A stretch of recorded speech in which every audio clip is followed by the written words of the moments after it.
Today we're heading out to the tour to watch a game. A very sunny day, but not too hot.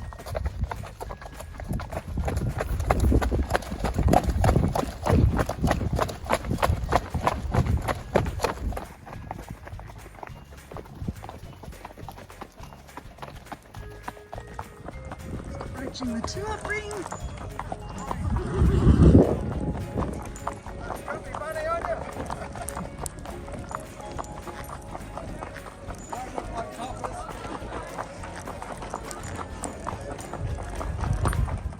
Jasper has ochre lipstick at the moment. Horses are parked in the car park. So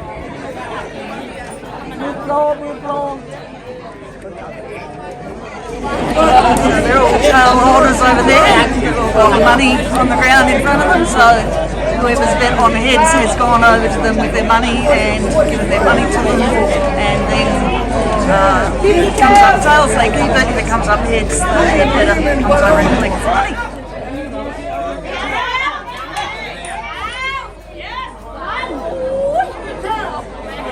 Doing a lot of ones.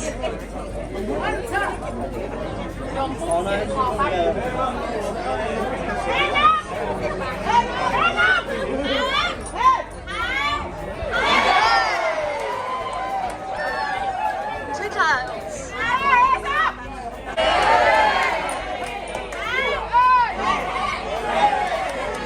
What if it's one of each?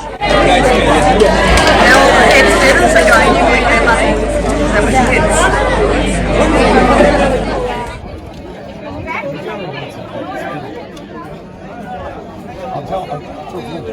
Hey, if she goes next, he just want to come out. I'll wait another 10. What's the time?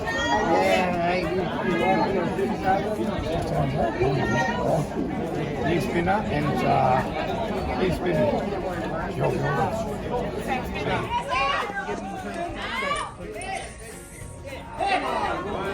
Ones.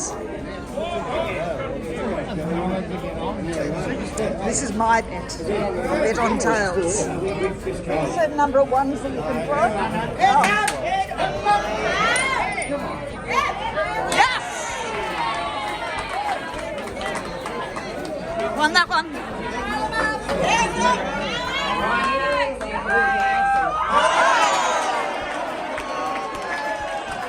Went up on the roof and went down the other side.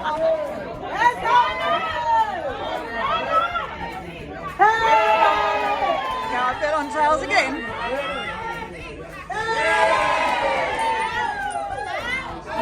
Ones.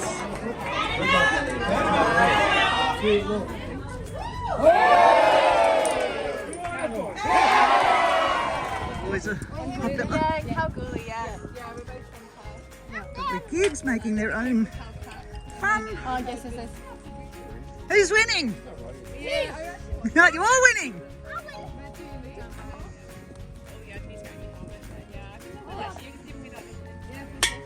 Whoa! Always handy having a seat.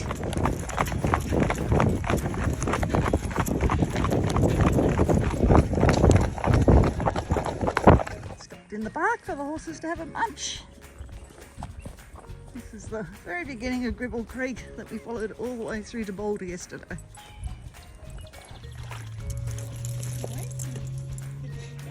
Yep. Nice park. This is the Arboretum.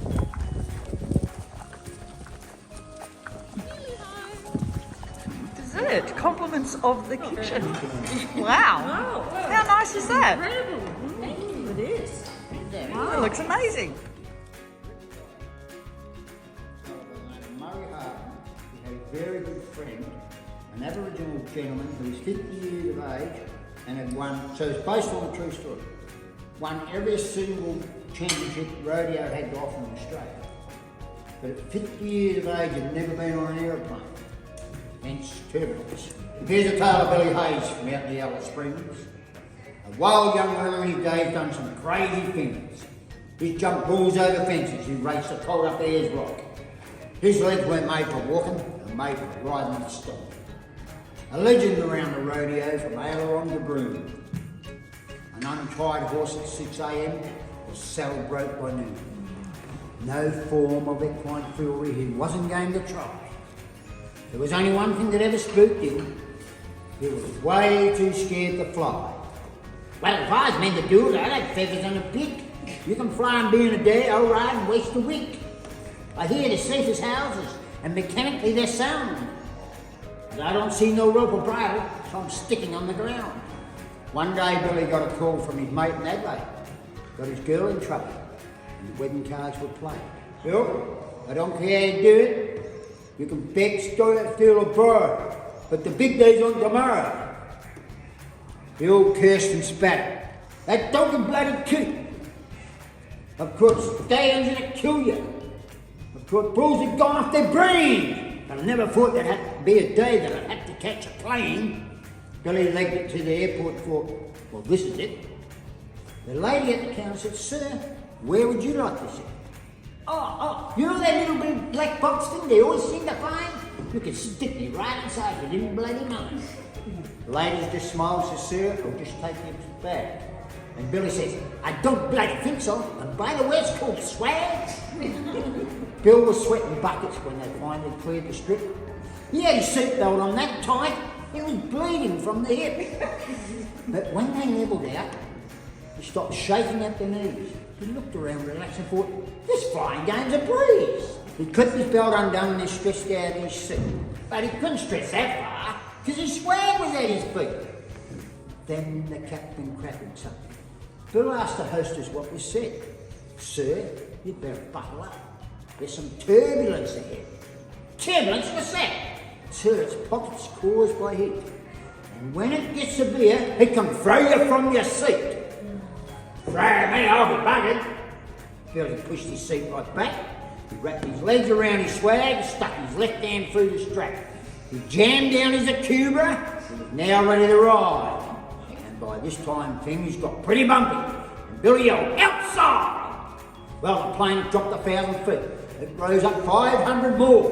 When he near had his head on the ceiling, he gave a mighty roar. I rolled all through the territory and I've never come unstuck. So give me all you got, big bird, and buck you bastard buck. And while the passengers were screaming in fear of certain death, Billy whooped and hollered till he nearly ran out of breath. You'd have thought that camper swag was welded to his ass. And before the ring knew it, he bucked up to business class. There was no taming this creature. It had 10 gears in reverse. They didn't worry, Billy, he just bucked on through the first. He yelled out to the pilot, for Christ's sake, ring the bell.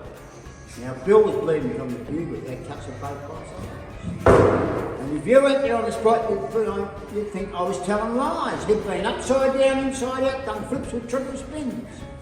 And you may have seen some great rides in your time, but hands down, Billy wins. The flight returned to normal. Bill was flat out on the deck. Still stuck to his swag, but he looked a bloody wreck. He pulled himself together and stood up straight. He raised his hat and said, I've had some tough rides in my time, never one like that.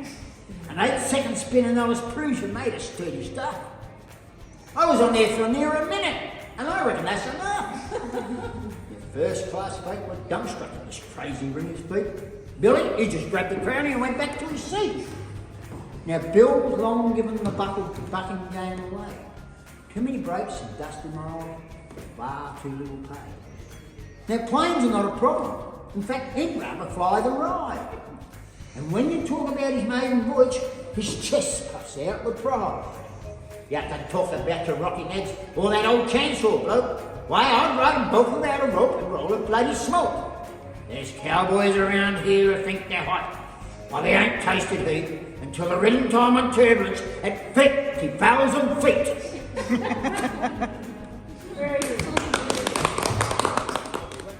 Poor old granddad's passed away.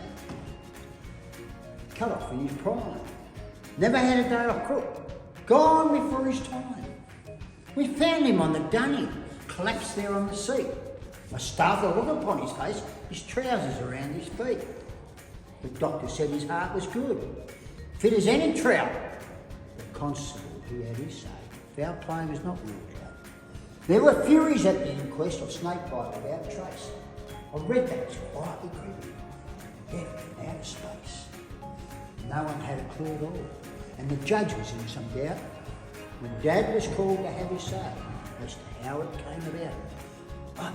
I reckon I can clear it up, said Dad with trembling breath. You see, it's quite a story, but it could explain his death. This here exclamation mob were looking at our soil, and they reckoned that our farm was just the place for oil. They said they'd make some trials. They came and put a board in. They drilled a hole as deep as hell. They said about 3 miles. Well, they never found a trace of it, and off they went post-haste. Now, I couldn't see a hole like that going to flaming waste, so I moved the dunny over it. Real smart move, I thought. I'd never have to dig again. I'd never be caught short. Now, the day I moved the dunny, it looked the proper side. But I never dreamt poor old Grandad would pass away that night. Now, I reckon what has happened, poor Grandad did not know. The dunny was relocated that night he had to go. Now, you'll probably be wondering how poor Grandad did his dash. Well, he used to always hold his breath until he heard the splash.